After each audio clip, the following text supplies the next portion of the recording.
Puji Tuhan, saat ini kita mau belajar satu kebenaran firman Tuhan. Kita akan berdoa terlebih dahulu. Bapa, kami mengucap syukur, terima kasih untuk saat ini. Kau yang beracara, Kau yang berbicara kepada setiap kami semua. Pengurapan-Mu turun melimpah atas setiap kami semua. Terpuji nama-Mu ya Bapa, terpuji Engkau ya Tuhan, di dalam nama Tuhan Yesus Kristus. Kami akan sambut kebenaran firman-Mu. Haleluya. Amin. Salam. Puji nama Tuhan, Bapak Ibu yang kekasih dalam Tuhan. Saat ini kita belajar satu kebenaran firman Tuhan. Kita baca Keluaran pasal 32 ayat yang ke-21. Keluaran 32 ayat yang ke-21. Firman Tuhan berkata, "Lalu berkatalah Musa kepada Harun, apakah yang dilakukan bangsa ini kepadamu, sehingga engkau mendatangkan dosa yang sebesar itu kepada mereka?" Amin. Kekasih Tuhan, peristiwa ini dilatar belakangi dengan satu peristiwa ketika Musa menerima 2 loh batu, di mana Musa naik ke atas gunung, dan pada saat itu Musa kelihatannya terlalu lama di atas gunung. Ditunggu-tunggu oleh orang-orang Israel. Nah, apakah yang dilakukan bangsa ini kepadamu? Itu Keluaran 32 ayat yang ke-21 dikatakan, apakah yang dilakukan bangsa ini kepadamu, sehingga engkau mendatangkan dosa yang sebesar itu kepada mereka. Jadi pada saat Musa berada di atas sana, orang-orang Israel mulai meragukan, mulai bertanya-tanya, mengapa Musa belum turun-turun? Jadi hari ini kita belajar dari kisah dari sang pujangga. Firman Tuhan tadi katakan, apakah yang dilakukan bangsa ini kepadamu, sehingga engkau mendatangkan dosa yang sebesar itu kepada mereka. Jadi hari ini kita belajar satu kisah yang diceritakan oleh sang pujangga cinta, yang menuliskan sebuah kisah di dalam bukunya yang diberi judul Cinta yang Diragukan. Mungkin saudara semua sudah sering baca kisah cinta yang diragukan ini. Hari ini kita akan mengutip kisah yang dituliskan oleh sang pujangga. Dahulu, kata sang pujangga, ingatlah ketika saat itu. Ini kata sang pujangga. Dia berkata, kau hanya mampu berkata-kata dalam hatimu tanpa berani mengucapkan kata-kata itu dalam bentuk vokal dan konsonan yang menghasilkan bunyi suara. Kau hanya membisu diam pada saat itu. Kau diam membisu bagai patung yang berdiri tegak bercacak pinggang, pasrah, bagai kerbau yang dicolok hidungnya. Kau hanya melenguh tanpa berani mengatakan sesuatu.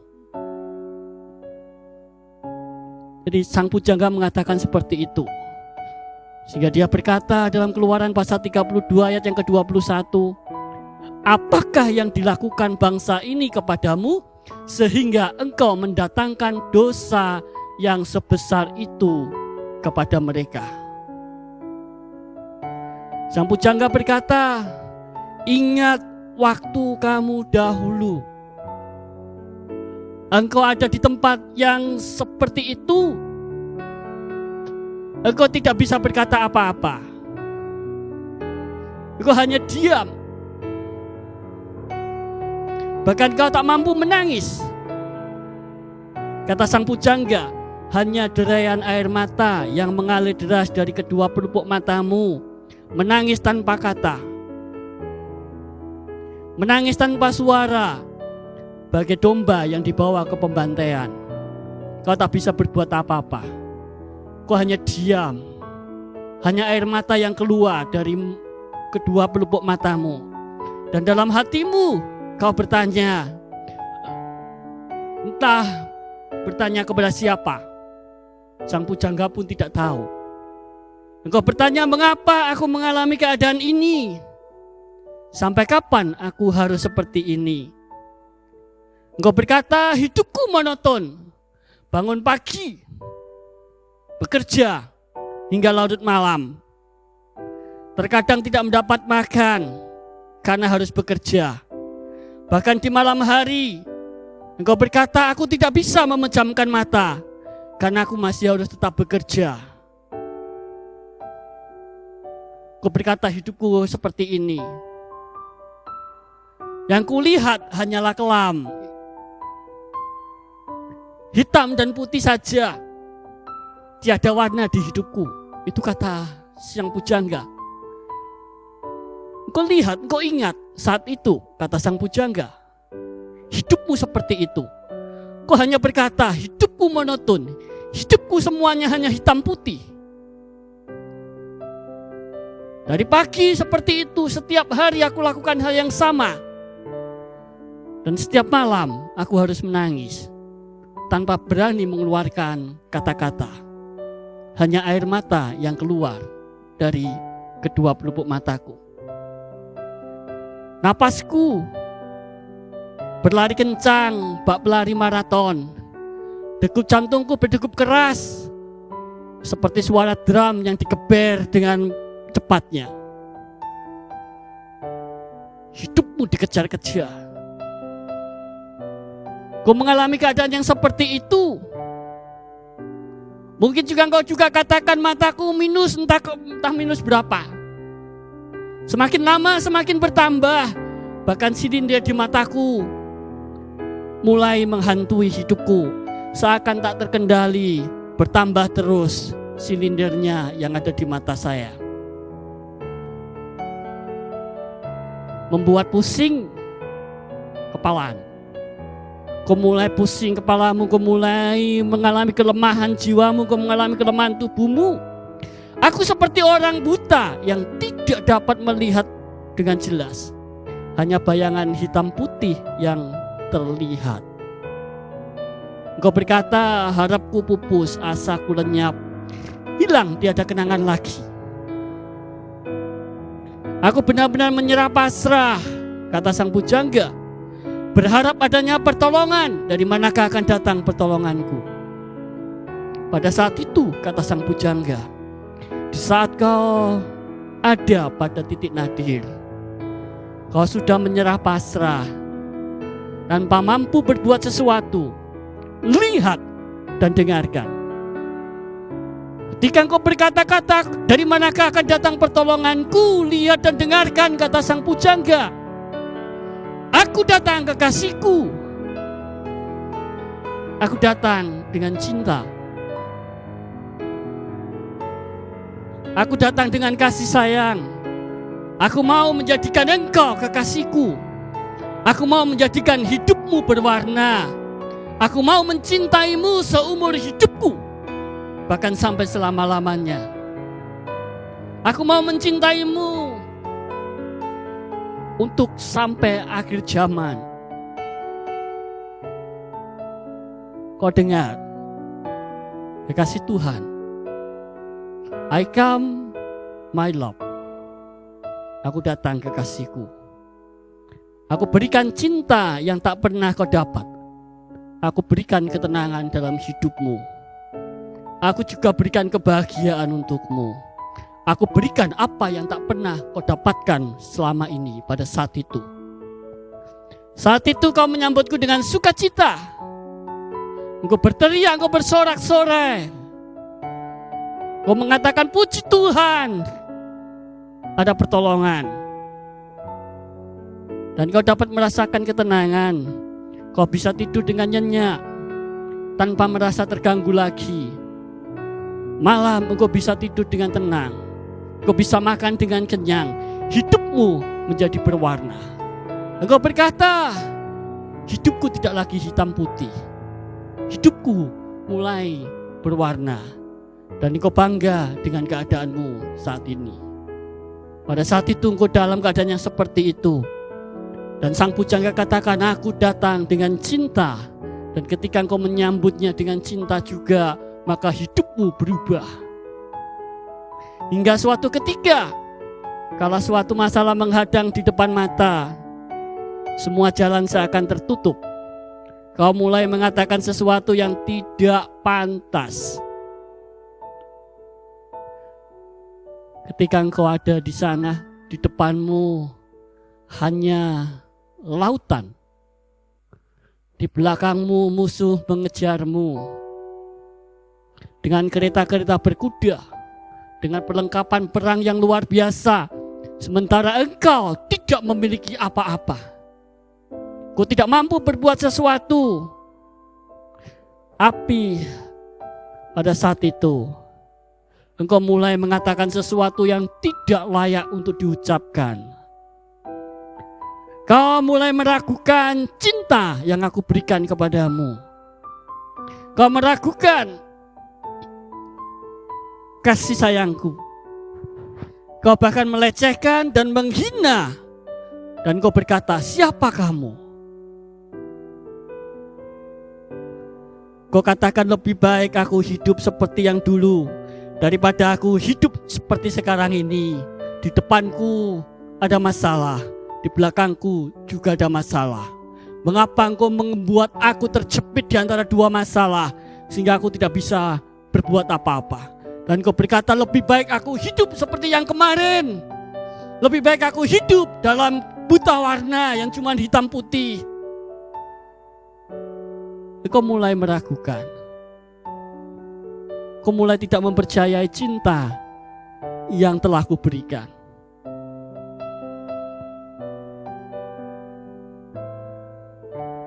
Semua orang bisa lakukan ini kalau hanya keluar dari lubang buaya, kemudian masuk ke sarang harimau. Itu katamu. Apa bedanya dengan kehidupanku waktu dulu? Kau berkata seperti itu, kata sang pujangga. Kau selalu berkata, lebih baik aku kembalikan aku ke tempat yang dulu. Walaupun aku cuma melihat hitam dan putih kehidupan ini.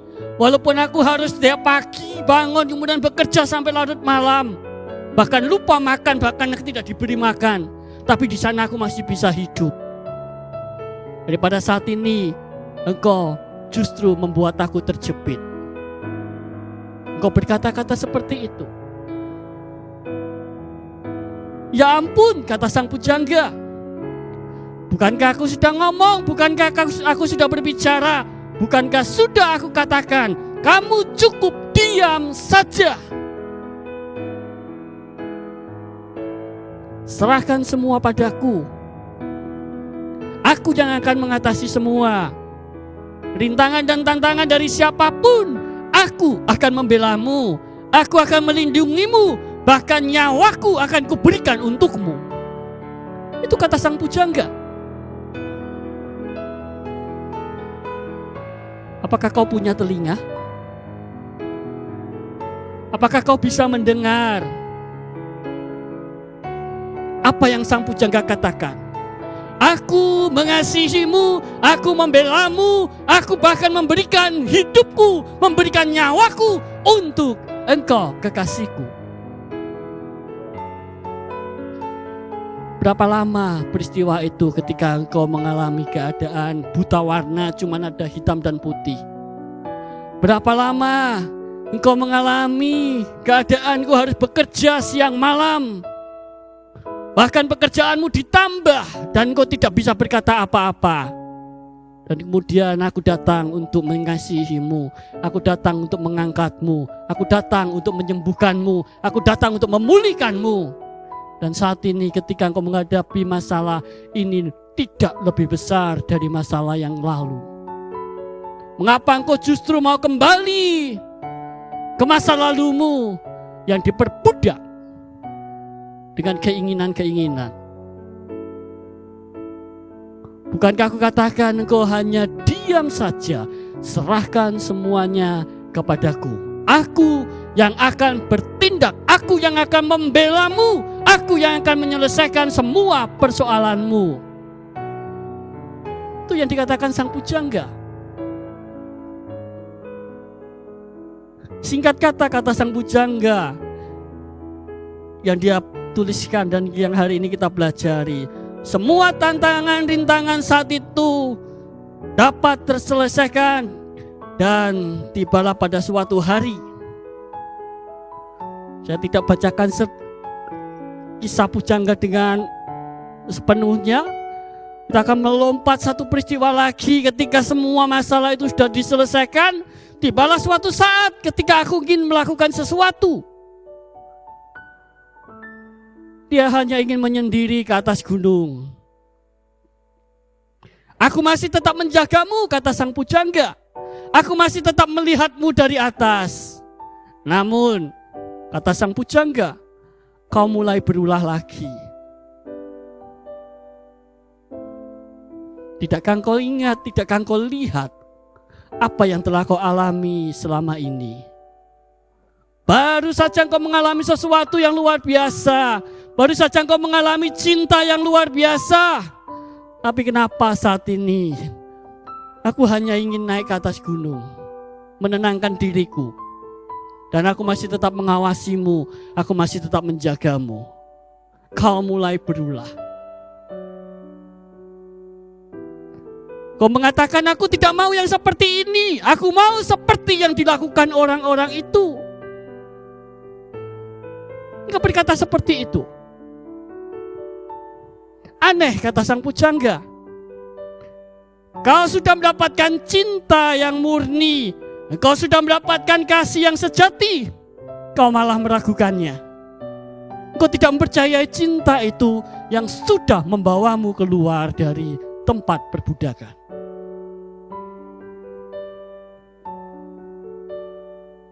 Kau sudah mendapatkan bukti cinta. Kau juga sudah mendapatkan bukti kasih itu. Mengapa kau malah masih menginginkan yang lainnya?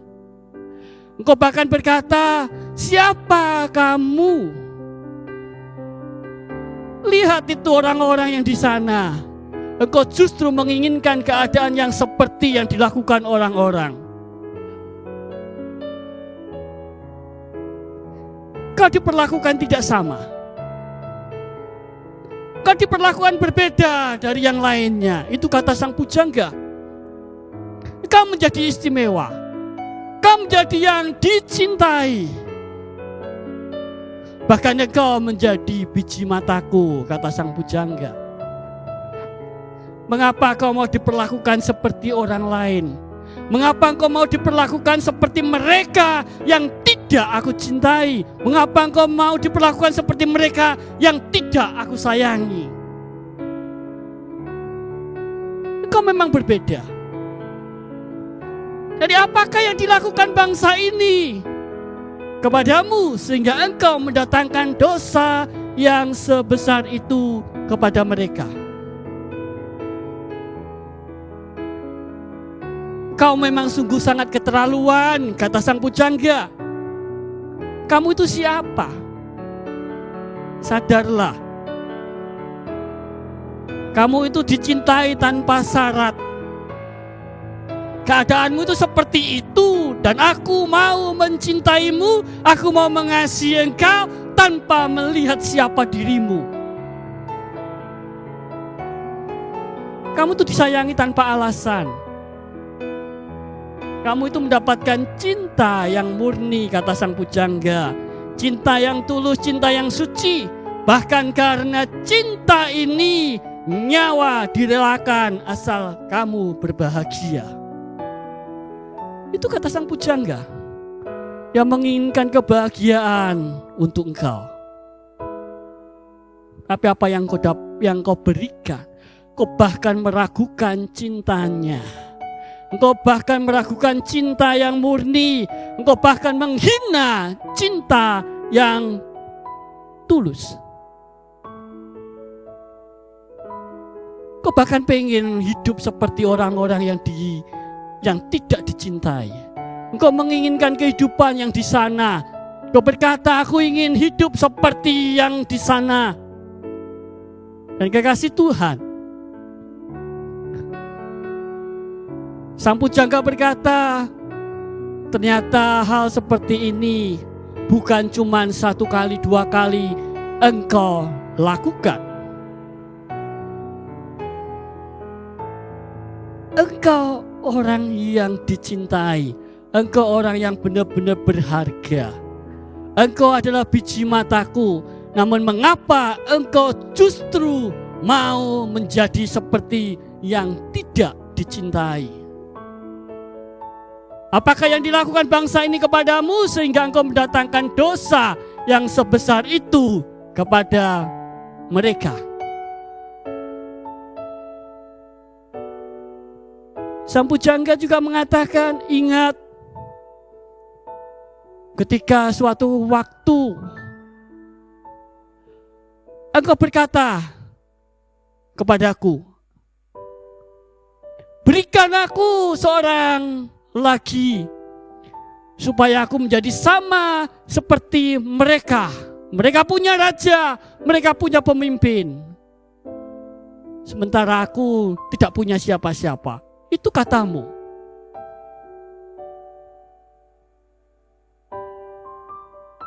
Dan sekali lagi sang pujangga mengatakan, ampun Tuhan.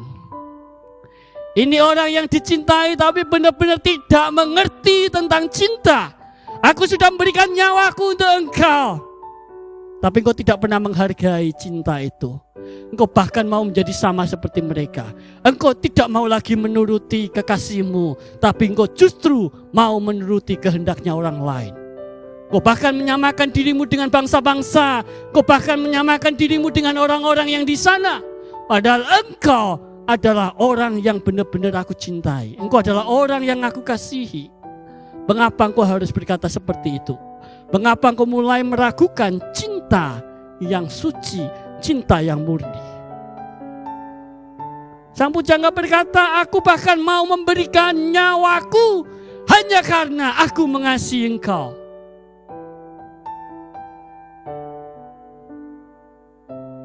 Apakah yang dilakukan bangsa ini kepadamu sehingga engkau mendatangkan dosa yang sebesar itu kepada mereka?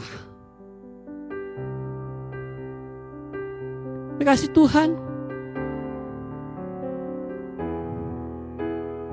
Sang pujangga benar-benar menangis. Dia berkata, mengapa orang ini engkau menjadi istimewa? Engkau dibedakan dari semuanya. Engkau dipilih dari keadaanmu yang seperti itu. Tapi kenapa engkau tidak tahu berterima kasih?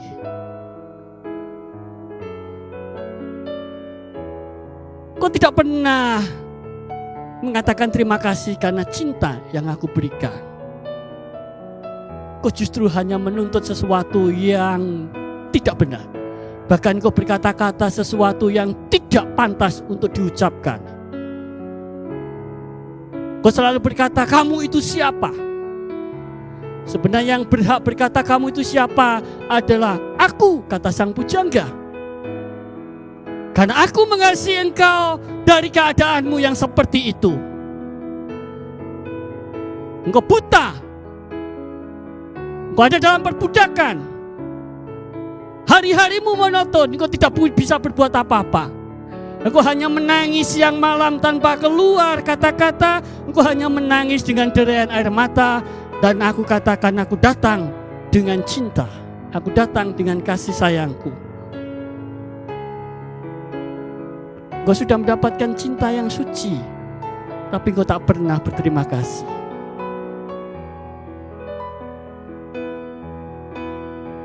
Kekasih Tuhan, sang pujangga berkata,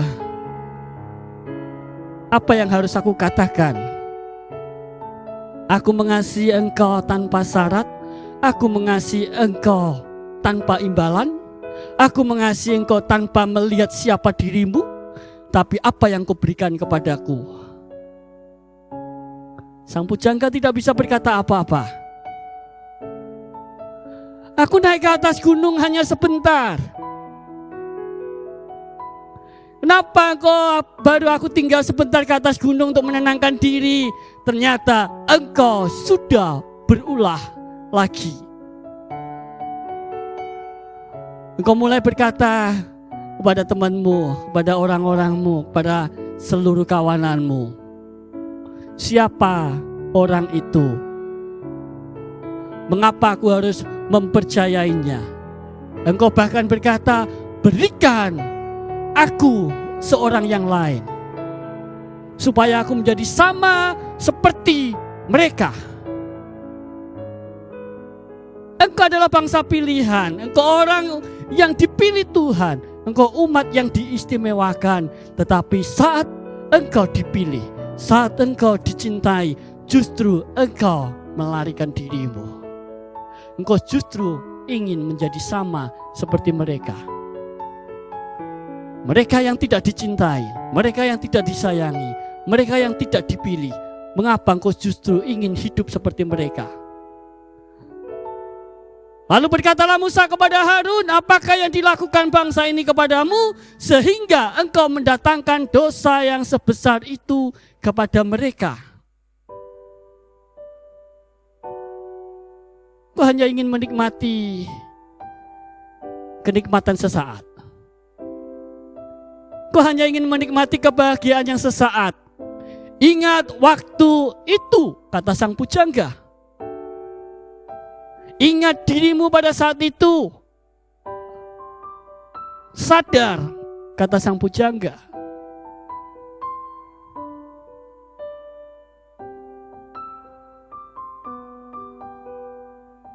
Saat ini, cinta itu diberikan untuk kita semua.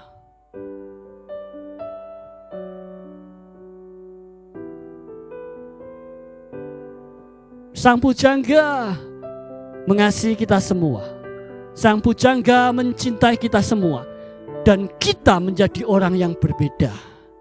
Engkau tidak sama dengan orang-orang yang di sana. Engkau menjadi orang yang dipilih oleh sang pujangga. Tapi kenapa engkau harus melarikan diri?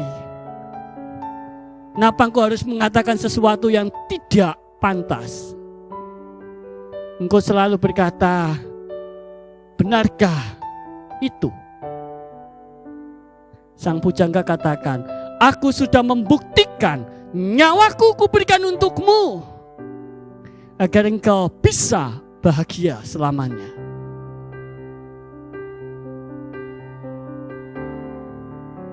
Tapi apa yang kau lakukan? Apa yang kau katakan? Kepadaku, kata sang pujangga, engkau benar-benar menghina, engkau benar-benar melecehkan cinta yang suci itu.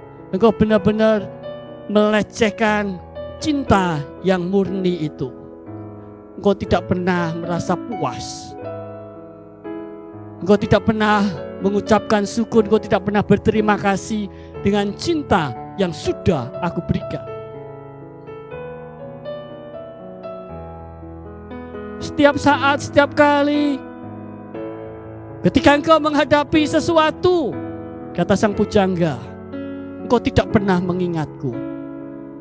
Engkau selalu mengatakan, berikan aku sesuatu supaya aku menjadi sama seperti mereka. Engkau selalu ingin menjadi sama seperti mereka. Engkau selalu ingin kembali ke tempatmu yang semula di saat engkau mengalami perbudakan.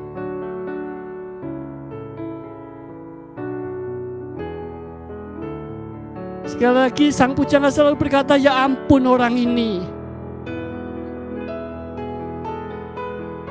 Kenapa engkau harus berkali-kali seperti itu?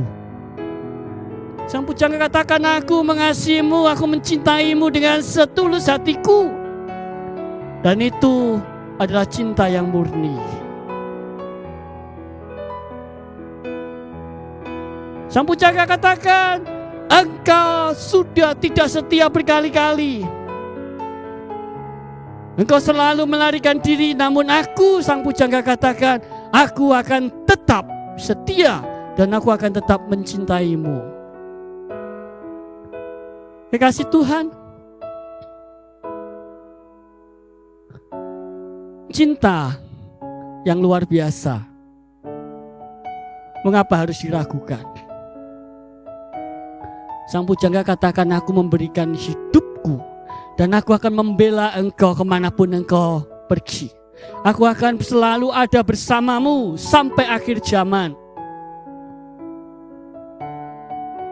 Tapi kata sang pujangga, engkau selalu melakukan kesalahan yang sama. Engkau tidak pernah setia. Kekasih Tuhan, firman Tuhan katakan, Allah di dalam nama Yesus Kristus, Dia itu sang pujangga yang memberikan nyawanya, memberikan cintanya, memberikan kasihnya, dan membuat kita menjadi orang yang berbeda, membuat kita menjadi orang yang diistimewakan. Engkau bukan orang sembarangan, kita bukan orang sembarangan. Engkau menjadi orang istimewa. Engkau menjadi biji matanya Tuhan. Dan sekali lagi Allah berkata, ketika semua persoalan terjadi, engkau cukup diam saja. Engkau tidak perlu melakukan apa-apa. Engkau cukup diam dan katakan, aku hanya berserah, aku hanya berpasrah kepada Tuhan. Tapi engkau justru berkata, kamu itu siapa? Apakah Tuhan bisa menolongku? Itu yang seringkali kita katakan ketika kita menghadapi persoalan. Sehingga sang pujangga harus berkata, ampun ya Tuhan. Mengapa orang seperti ini masih engkau cintai? Mengapa orang seperti ini masih engkau sayangi? Kekasih Tuhan, ketika Allah memilih kita, ketika Allah memanggil kita, kita menjadi bangsa pilihan Tuhan. Kita menjadi bangsa yang istimewa. Kita menjadi orang yang luar biasa di mata Tuhan. Engkau menjadi biji matanya Tuhan. Jangan hanya karena masalah persoalan yang kecil, engkau mulai meragukan cintanya Tuhan. Engkau mulai meragukan pertolongan Tuhan. Engkau mulai meragukan kekuatan Tuhan. Bahkan engkau mulai berkata, bisakah Tuhan menolong aku?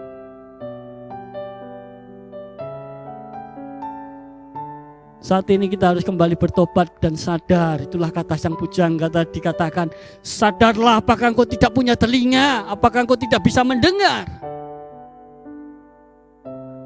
Pertolongan yang sudah diberikan Tuhan dalam hidup kita masing-masing. Perhatikan itu. Jangan hanya engkau ingin seperti orang lain. Orang-orang yang tidak mengenal Tuhan, orang-orang yang tidak percaya kepada Tuhan, justru engkau ingin menjadi sama seperti mereka.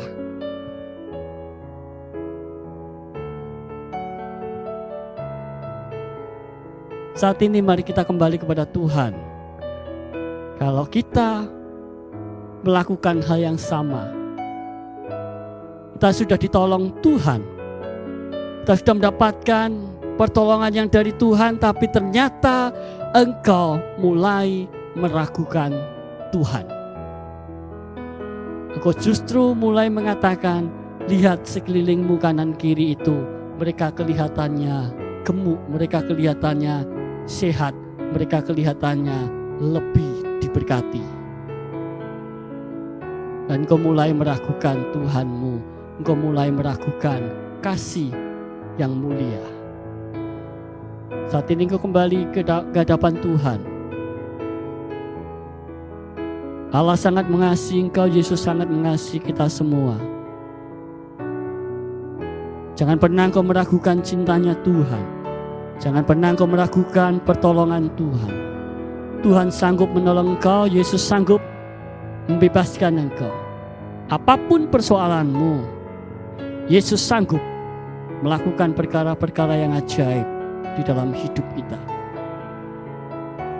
Mari kita berdoa. Bapa, kembali kami bersyukur kepadamu untuk saat ini. Kami bersyukur untuk cinta kasih-Mu yang mulia. Ajar kami untuk menyadari dan ajar kami